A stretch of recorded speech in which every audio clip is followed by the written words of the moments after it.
Hello મિત્રો, રામ રામ સીતારામ, જય માતાજી.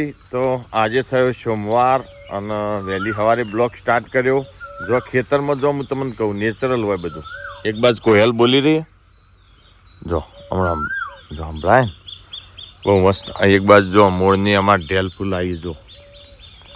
એટલે આવા બધા નેચરલ છીલ તમને ખેતરમાં જ જોવા મળે વાડીએ. સવારમાં કેવું મસ્ત વાતાવરણ જો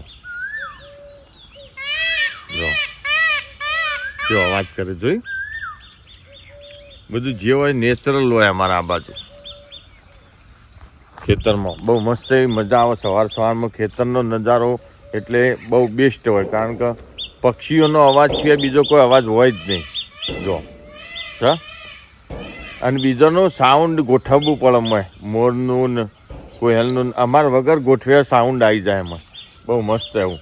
તો આજે જવાનું છે થોપણિયું કરવા માટે. થોપણિયું કેવું એ પણ હું તમને બતાવું.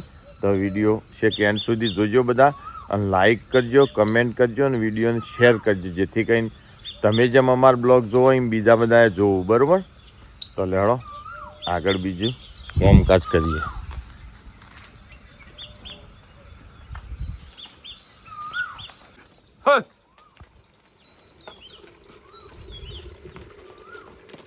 ઓ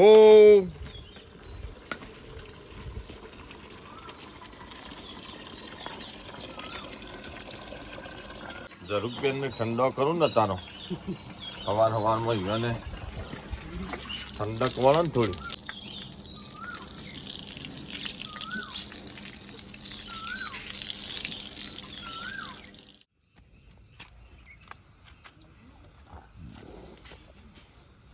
અને પહેલાં વેતરમાં ગાય હોય કે ભેંસ હોય એને થોડો હાથ ફેરવીએ ને આવુંમાં બાવલામાં તો હું એ વિહાય ને વખત તોફાન ના કરે. અમારે જરૂરબેનને હાથ ગાલી લેવું કરે જોઈએ આપણે. ફર ફર જરૂરબેન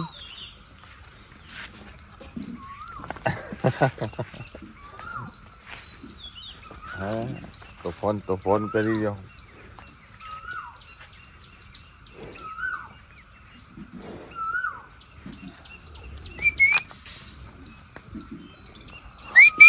આવું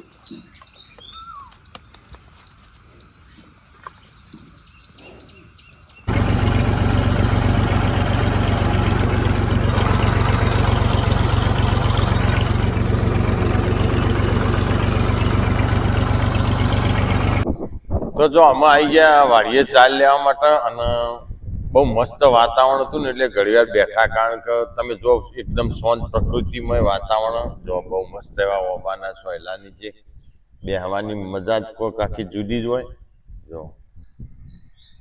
વાતાવરણ એકદમ મસ્ત, પણ હજી વરસાદનું તો કોઈ ઠેકાણું નહીં. લગભગ 10-15 દાડા તો કોઈ દેખાતું નહીં. અમે જે થાય ખરું. અને યુટ્યુબ શિખર અમારા અંગાથી શિખર શું ગેમ રમે એ કોઈ ખબર પડતી નહીં. બહુ મસ્ત બ્લોગ બનાવીએ, રોજે રોજ બ્લોગ બનાવીએ અને રોજ અપલોડ કરી મૂકીએ, પણ વ્યૂઝ વધારતું નહીં. એ કોઈ ખબર પડતી નહીં. જે આજકાલના બ્લોગરો ખરા એમને એક દિવસના 5,000-10,000 વ્યૂ આવતા હોય. હું જોઉં દરેકના બ્લોગ. બધું બનાવટી બનાવ્યું હોય તે છતો હતા. આ લોકોનું બનાવટી અને જુઠ્ઠું જોવાનું વધારે ગમે. જે નેચરલ હોય ને એ જોવાનું ગમતું નહીં. તમારું કેવું ચોક્કસ કમેન્ટ કરજો આના ઉપર. તમે બીજોના પણ બ્લોગ જોતા છો ને અમારા પણ જોતા છો. બીજોની સરખામણીમાં અમારા બ્લોગ કેવા હોય ચોક્કસ કમેન્ટ કરજો, એટલે અમને ખબર પડે એમ. બરોબર? એટલે વ્યૂઝ ઓછા આવો. કેટલા 500-600 આવી અને પછી આવી બંધ કરી દે. એટલે આ મૂળ તકલીફ છે યુટ્યુબની જ ઉપરથી, કે અમારી ચેનલને આગળ હેડવા દેતી નહીં. એન્ગેજમેન્ટ હાઈ કરે ને તો હમણાં હાલ હાઈ થાય, પણ આ યુટ્યુબ અમારી ચેનલ અંગાથી ગમે તે ગેમ રમતું છે આપણને ખબર નહીં. બાકી બીજા બધા લોકોના કરતા વ્યૂઝ આપણા ઘણા બધા ઓછા. બરોબર? પણ કોઈ વાંધો નહીં, આજ નહીં તો કાલે આવશે વ્યૂ. તો લેડો ફટાફટ જઈએ, ઘાસ વાટવાનું અને પછી જવાનું છે થોપણિયું કરવા માટે. અને આ બાજુ કૂવામાં પાણી જો હું તમને બતાવું કેટલું હજો. આજી પાણી જો લગભગ કેટલા ફળમાં ખબર? 1 2 3 4 5 6 7. 1 2 ફળમાં તો જમીનથી ઊંચા. હાથ ફરમાય એટલે એકદમ ઊંચું પોણી આ બાજુ, અને પોણી પણ બહુ મસ્ત મીઠું પોણી. લેવડો તો 4 વાટવા જઈએ.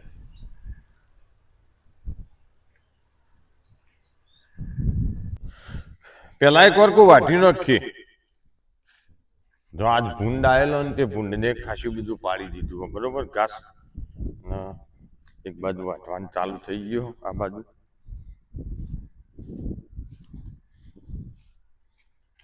લ્યા દાંતેડ તમારા માટે લાવ્યો, મને ચમ રાખી હારી હે ચમ નવું લાયા આવીએ. ઉદઘાટન તો કરો એવું. હા નવું હોય એટલે સાચવવું પડે, કારણ કે ઓના કાકોર હોય ને બહુ જોરદાર હોય, આમ બ્લેડ જેવા હોય. જો ભૂલે ચૂકે હાથ ઉપર ચડી ગયું ને તો કંકુના હાથ કરી નાખો. એટલે બહુ સાચવવું પડે 4-5 દાડા. પશુ હતો ના હું કેવું ગીતી હા 4-5 દાડા સાચવવું પડે. હા એટલે દાંતેડો નિવો રાખવી પડે.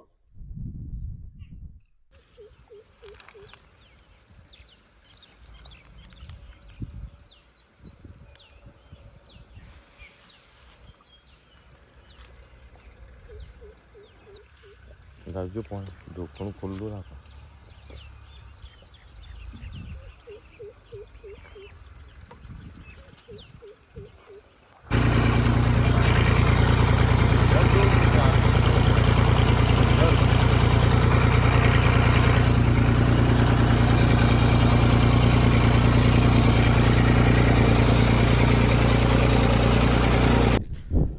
તો જો આજે કરવાનું કુરીમાં થોપણિયું માટે જો લીધી છે, કુરી લીધી અને પાણી લીધું. થોપણિયું કઈ રીતે કરાય એ હું તમને બતાવું આજે આજના બ્લોગમાં. તો જો બહુ મસ્ત એવું વાતાવરણ થયું તો જોઈએ કહો છો.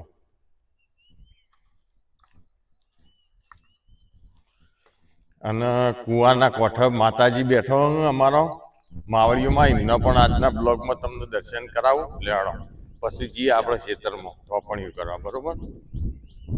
તો જો બહુ મસ્ત બેનને માતાજીનું મંદિર કુવાના કોઠા ઉપર જો માવડીઓ માતાજીનું.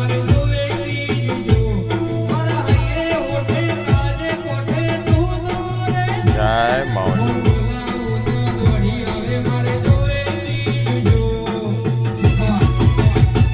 તો જો કુરીનું થોપણિયું અમારે કરવાનું છે આ ઓરોમાં. જો આ નેપિયર ઘાસ વાવવાનું ને બુલેટ ઘાસ કાલ તમને બતાવ્યું હતું બ્લોગની અંદર.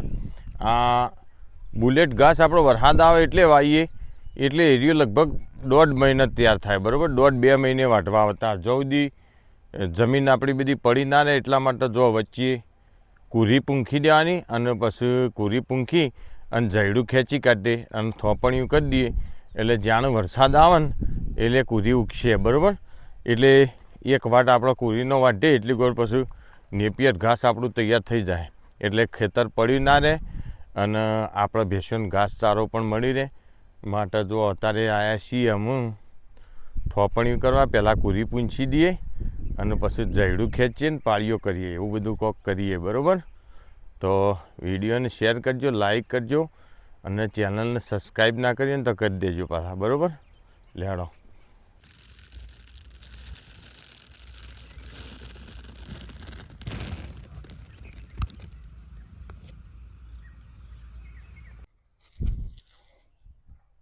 જે અમુક કાર્યો ખરો ને એ ખેડૂત જ કરીએ કે બીજા કોઈ તાકાત બહારની વાત છે બરોબર.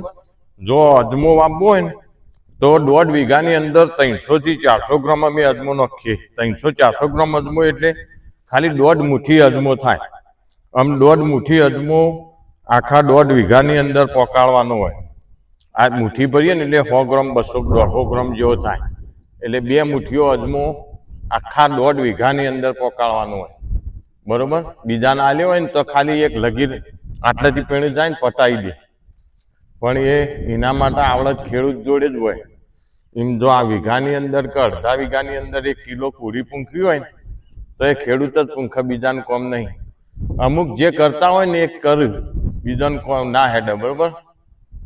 લોળો લવારોનો ને ઘોડો અસવારોનો ને ખેલ ખેલાડોનો એ તો જે કરતા હોય જ કરે. એટલે જો બહુ મસ્ત એવા ઓર કાઢી દીધા નેપિયર ઘાસના અને થોપણિયું કરી દઈએ, કુરી પૂંખી દઈએ. લેડો આ બાજુ પૂંખી દીધી, આમ આટલો ભાગ બાકી, ફટાફટ પૂંખી દઈએ.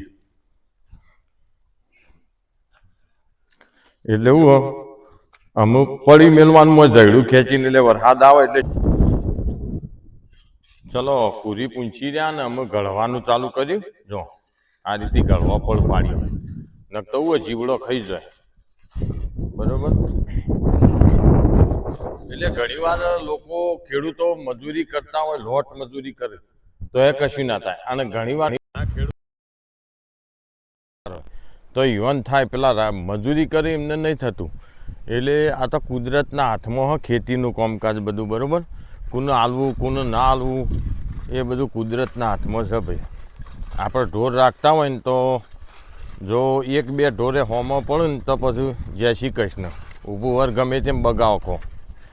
એટલે એ બધું કુદરત આધીન છે ખેતી ને બધું ભાઈ. પણ આપણે કર્મ કરવું પડે એમ. એમને આલવું ના આલવું એ બે નંબરની વાત છે.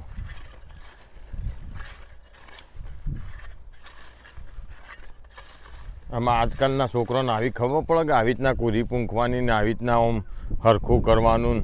આ તો અમે પહેલાં અમારા બાપાની જોડે રહેતા ને શાળામાંથી ખેતરમાં જતા ભાત હાલવાન, આવું બધું જોયેલું ઈવન ફાઇન. એટલે અમને આવડે.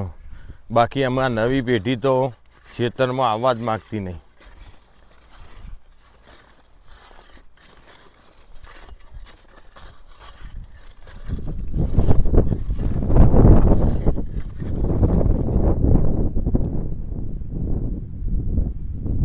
અમારા વિનભાઈ પ્રવાસ જવાના.